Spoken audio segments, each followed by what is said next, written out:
Hi everyone, morning. Welcome to the introductory session for the FREED series on hospitality and sustainability.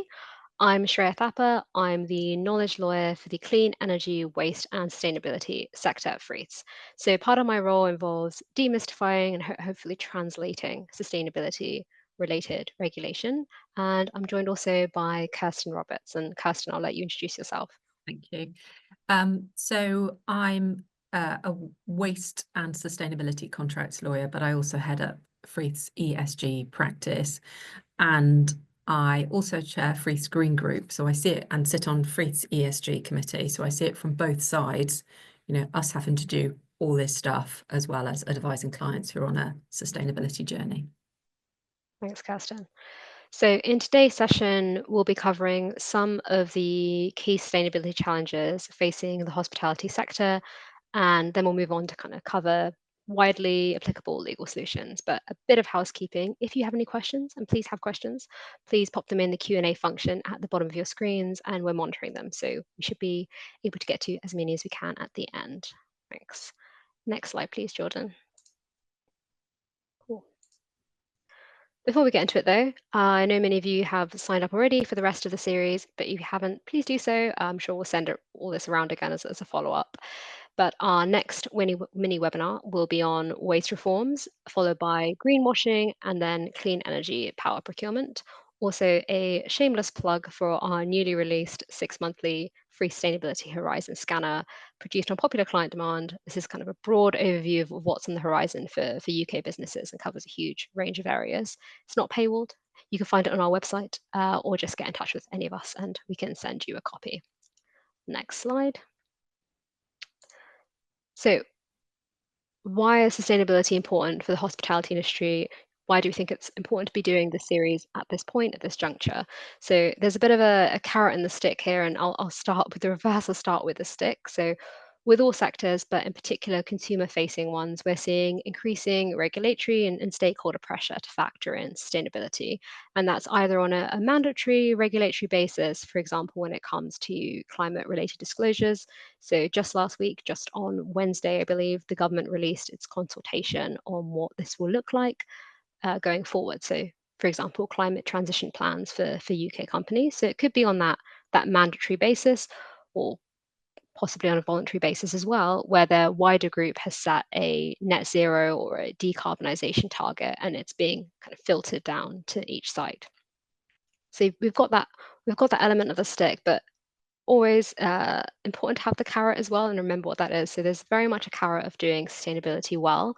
There's competitive advantage. It's from a reputation perspective. Taking hotels kind of as an example is this. As some of you may already know, Booking.com does a sustainable travel report every year. It always has some interesting trends. So this is the 2025 edition. It surveyed 32,000 respondents across 34 countries and found that sustainability is important to 84% of travelers. But from this, actually, what's more interesting for me is that the quote, which is on this slide, is that sustainability has more than doubled in importance to travelers over the last decade. So that's kind of our context, that's sort of our backdrop.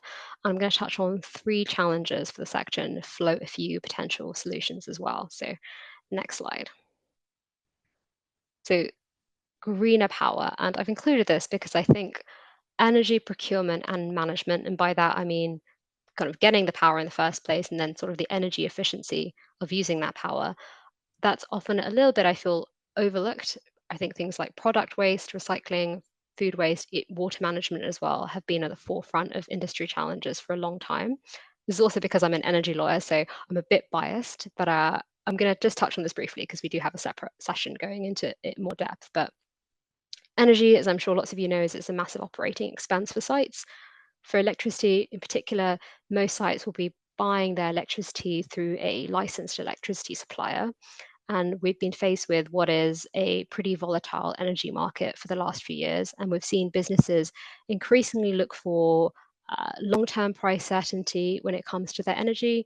And that's also coupled with the challenge of buying power that is aligned to sustainability commitments.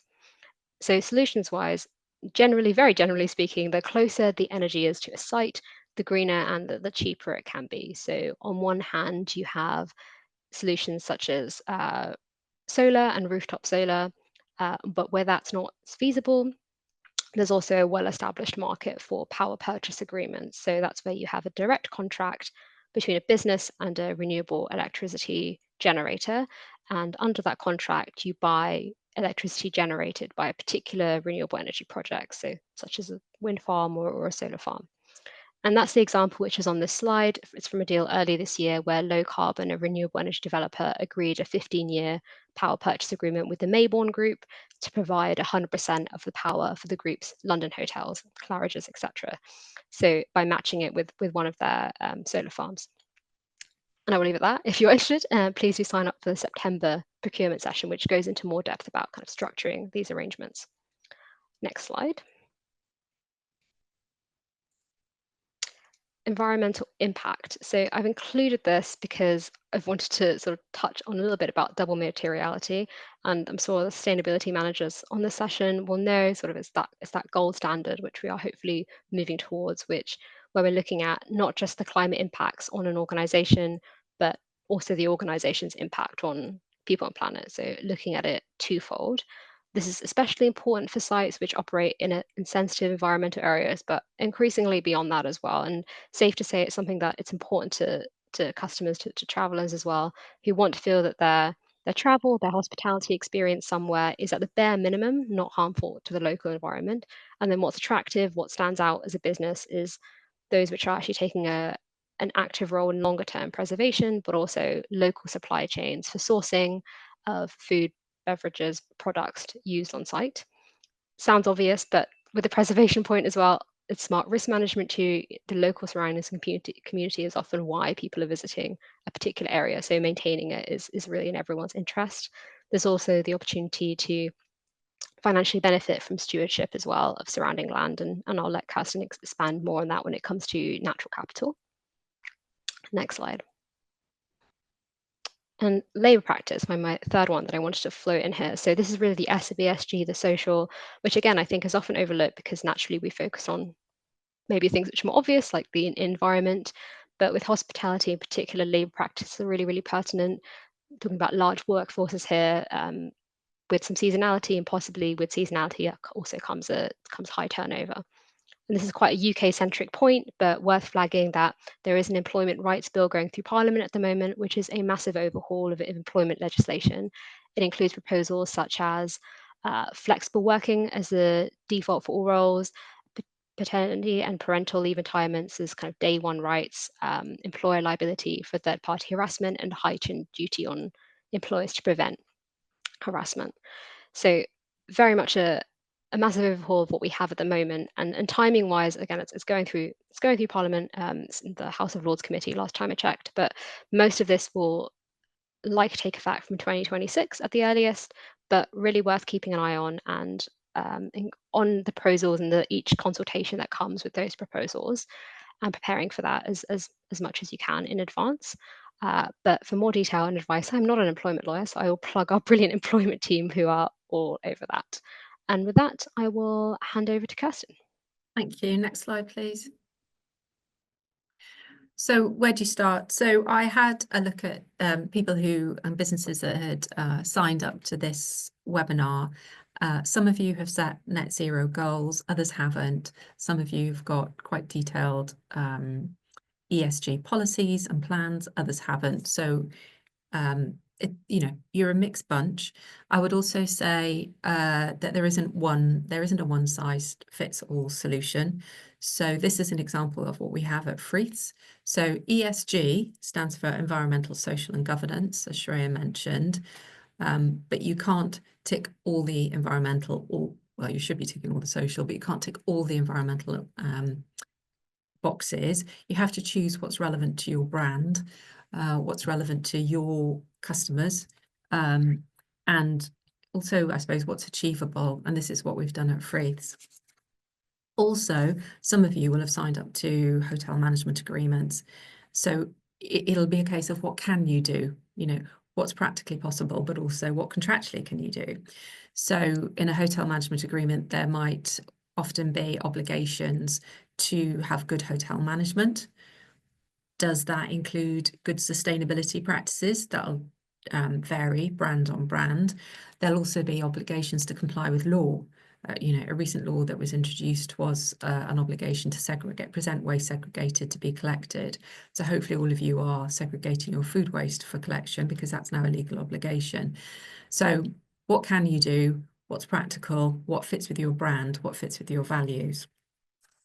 The other thing I wanted to stress was people can look at sustainability in particular and see only cost, but there are masses of opportunities. So, I always encourage clients to look at it that way. One example is there's a food market in London.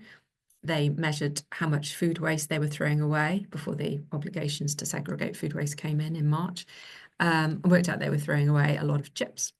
And so they put less on the plate now, but they offer their customers, if you want more, come back and ask. But actually, that's a massive cost saving. That's what I mean by an opportunity. If you can work out in particular where your expenses are, what you're throwing away, maybe you don't have to buy it in the first place. So that doesn't make it less of a thing with merit to do just because you make a cost saving. An example at Friths is we used to throw away loads of paper. We now pride ourselves on being a practically paperless office. That's meant we buy less paper, less cost. We've also cut by 2/3 our suite of photocopiers across our 13 offices. Again, a massive saving. So there may be some massive cost savings in all of this for you. Also, you see another cost saving. You see a lot of hotels now don't offer all the little bottles. I was very surprised last week, when I stayed in a hotel in Nottingham to be offered my little bottles of conditioner, etc. But I suppose that leads me on to not all your customers will be in the same place. Again, it comes back to what can you do? What do your customers want? There will be customers who aren't interested in sustainability. Shreya mentioned the Booking.com research. I suppose I see that with a wry smile, because actually, is it the sustainability that's influencing where people decide to stay, or is it cost or location? And I say that with 2 teenagers at home who can't switch off a light, even though they tell me that I'm the generation that's ruined the planet. So there is that tension as well. Also, elephant in the room, with Trump being president, a lot of businesses are walking back from ESG. But as Shreya has mentioned, the UK and European legislators, they're not walking back from it in terms of the sustainability disclosures all businesses are going to have to be making in their accounts, etc. So don't think you can necessarily take your foot off the gas, because that isn't going to be the long-term direction of travel. And then going back to the chips on the plate example, offer less. So at Friths, we last year did a big rebranding, which in olden times would have been accompanied by lots of giveaways, free giveaways, be it pens, cups, notebooks. This time we said to our staff, we have all of these things, but ask for them, because we wanted to reduce wastage. So that's another cost-saving opportunity without damaging how people think of your brand, perhaps. Next slide, please. So the next message is, so if the first message is see what you can do, and there isn't a one-size-fits-all, the next message is you can't do this without your supply chain. So some of you are already B Corp and will be reporting at that level. Friths is also a B Corp. Others of you will be gearing up for some of the ESG reporting obligations in your accounts. For all of that, you will need your supply chain, because they've got the data you need, particularly in relation to Scope 2 and Scope 3 data. In other ways, you'll need your supply chain, because if you want to be offering more sustainable products that are made from perhaps recycled materials, you need to be interrogating your supply chain to find out what they can offer, how they can help you. Some of your supply chain, and that will also apply to food, where you're trying to reduce the carbon miles. Some of your supply chain will be sophisticated, others won't be. One top tip when you're asking your suppliers for data, find out what they're already giving to their other customers and see if you can align your data needs with theirs, so that you're not asking them to change the format, the timing, etc. You can sort of slot into what they're already doing. It just might sort of grease the wheels of getting some of that data through from them. Other big organizations actually have week-long supplier weeks with a focus on sustainability, trying to take their supply chain with them by educating them. This is why we're asking you what goes into your products. This is why we're asking you how recyclable your products are. So it may be an education piece with your supply chain. Conversely, you might find that you're the smaller person, they're big, you're small, you've got no bargaining power, but there may still be a conversation to be had, because I don't think there are any suppliers out there these days that aren't being asked some sustainability questions by their customer base. Also, I just wanted to mention with regard to food and carbon miles, I've been told, I mean, this is just an example of how sustainability, there's never an easy answer. I've been told that the carbon miles attaching to a tomato grown outdoor in the sunny climes of Spain, you would assume, because it's had to travel a further distance to Britain, that would have more carbon miles than a homegrown tomato. But if the homegrown tomato has been grown in a greenhouse, maybe actually the Spanish one is better. So, you know, there are no easy answers, and you have to really dig down into where your suppliers are getting their products from, and the carbon miles attaching to them when you're trying to hit your net zero goals. Next slide, please. So building on this idea of you need to take your supply chain with you, I just wanted to let you know that there is a free resource out there for you to use called the Chancery Lane Project. About 130 plus law firms, Freeths included, have contributed on a pro bono basis to this project, which aims to assist businesses who are on a net zero journey, whether it's by supplier onboarding documentation or putting clauses in your buying contracts if you have enough bargaining power to insist that your buying contracts are used with your suppliers, through to net zero toolkits, etc. There's masses of information there, and as I mentioned, it's for free. So that's a good one to take a note of. Next slide, please. And then in relation to the Chancery Lane clauses, again, it's the art of the possible, isn't it? So they range from what I call light green clauses to dark green clauses. So a light green clause would be, please could you supply us with some data, and how regularly, through to a dark green clause will be, you have to be on the same net zero journey as us and evidence that, and if you fail to do so, we can terminate the contract with you and go elsewhere. Or benchmarking clauses. So many of you will have seen benchmarking clauses in contracts in relation to cost. So if you get the same services or the same products elsewhere for cheaper, you can terminate that contract and go elsewhere. Give the supplier an opportunity to match first, but then go elsewhere. So there will be sustainability benchmarking clauses. You know, if you can find a more if you're in a long-term contract because that's economic for you, but you find a supplier who's more aligned with your sustainability goals, being able to terminate.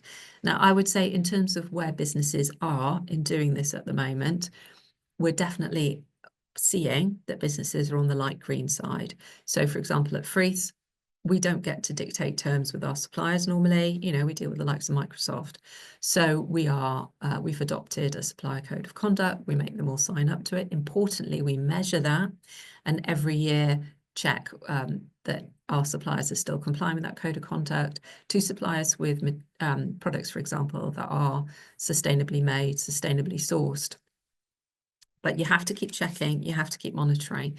But I think, you know, in time we will see, you know, we will end up all having dark green clauses, but I wouldn't say that we're there yet. Next slide, please. I also wanted to mention environmental risk management. If this is something you're particularly interested in, we actually have a separate webinar on that. I think it's later this week that you could sign up to.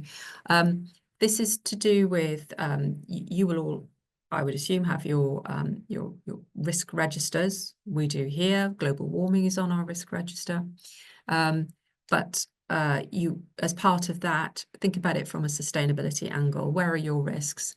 So that might be from a sustainability angle, not only your impact on the planet, but global warming's impact on your business. Will there be less travel?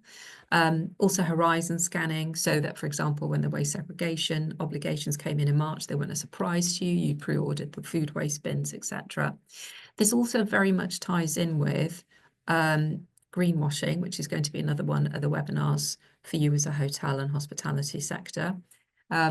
Because if you're not checking where your risks are and how you're complying and monitoring, how do you know that the statements you're putting out about your business are true?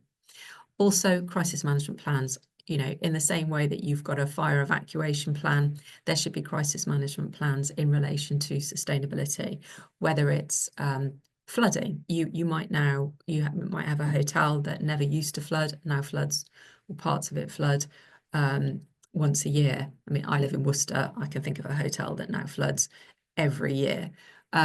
So that would all be part of your risk management. Next slide, please.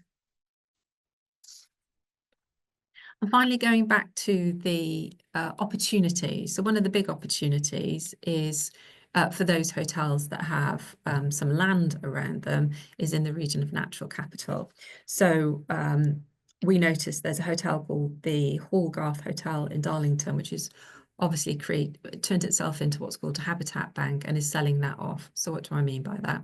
So developers these days, whether they're building a new Morrisons supermarket or 50 homes, as part of their planning permission conditions, will have attached to them that where they're damaging the biodiversity where they are, they either need to, on another part of that site, improve it by at least 10%, or buy credits, biodiversity credits, from somebody else nearby who themselves have enhanced their diversity by at least 10%.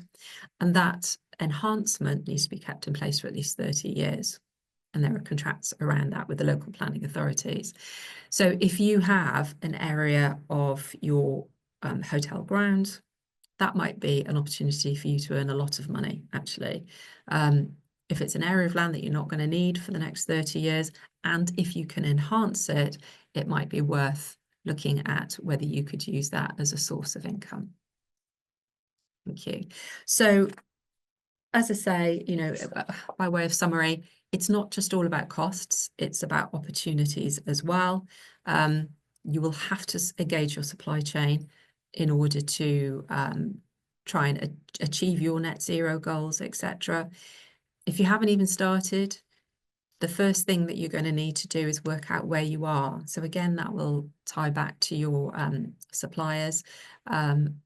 I suppose I would assume, but one should never assume, that you've all done your first carbon footprint. The reason I guess I assume that is because you're on this webinar. So I'm already speaking to the converted to a large extent. So do your first carbon footprint, and you will need consultants to help you do that, and then work out what your priorities are. We're in the process of setting our first, not just net zero goal, but scientifically based targets initiative goal, which is the sort of gold-plated version of setting a net zero goal, and taking our suppliers with us. So that's everything we wanted to say. This webinar very much was about scene setting, and as Shreya has mentioned, there are a series of webinars following on for this, which go into different sections in more detail. Please do put in the chat. I mean, at the moment, we're not proposing to do one on natural capital, but if that was something you were interested in, we could run one on that. Shreya, do we have any questions? Yes, everyone, please put your questions in. So let me just have a look.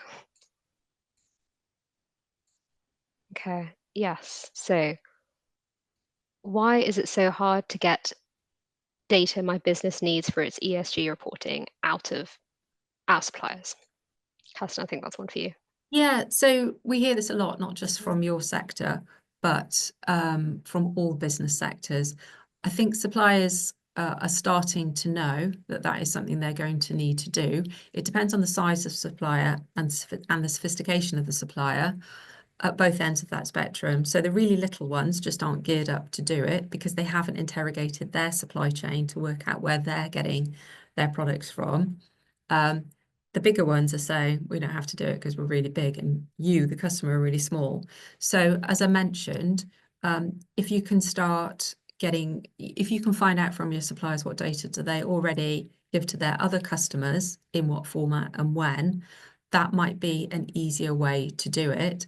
But, we still suffer with this at Friths. So we need to get information out of our landlords. We need to get information out of our utility providers. And it's hard. They just ignore us. So it's not easy. There isn't a solution, but if you can align yourself with what your suppliers are already doing, and as I mentioned, that education piece, trying to educate your suppliers, because they will have a more profitable business if they're in this sustainability zone, because more and more of their customers are going to need them to be. Cool, thank you. And we have one on I think this is talking about the Chancery Lane or the kind of net zero clauses. Light green, dark green clauses, who is using them? What are you seeing? Well, as I mentioned, I think most people are just using the light green clauses at the moment. I think people are nervous, and often people feel that they don't have the power with their suppliers to annoy them by saying, if you're not sustainable enough, if you're not matching my net zero goals, then I'm going to terminate the contract with you. That's just not realistic for a lot of businesses. But, there are some brands who are attending this webinar today. If you've got central buying, then you definitely are big enough to be having those kind of conversations with your suppliers. So maybe it's a head office thing where you need to be passing that information up to head office to say, this is what we need from you. Have you heard of the Chancery Lane project? I mean, as a plug for Frith, we're really happy to help you update your purchasing contracts. But, it's only right to tell you that that information is there for free if you want it. And it's quite an easy to use website. Fab. So I think we don't have any more questions unless anyone wants to pop in a last one into the Q&A. Pending that, to wrap up, we've got our contact details and this wonderful slide at the end. Please get in touch if you've got any questions or queries. Please sign up to the next mini webinars if you are interested. And I'm sure we will circulate all of this afterwards as well.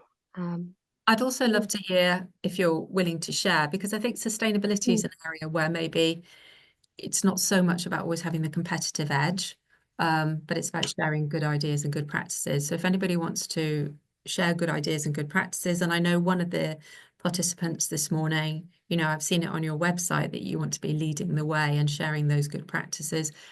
That is the direction of travel.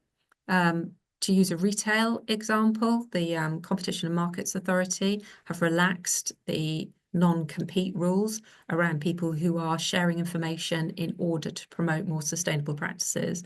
The reasons they've done that is because, on a retail footing, we are only going to change customer behavior. This comes back to the Booking.com survey and my Rye Smile.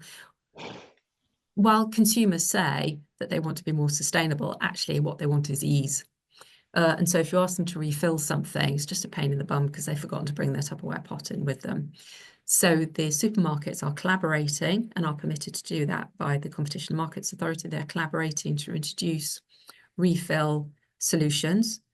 And I genuinely feel that the general population will only become sustainable once sustainability is the easy option instead of the slightly tiresome, difficult option. So let's share some good ideas and good practices. That'd be a good way forward. Amazing note to end on. Awesome. Thanks very much, everyone, and thanks for joining us this morning. Thank you.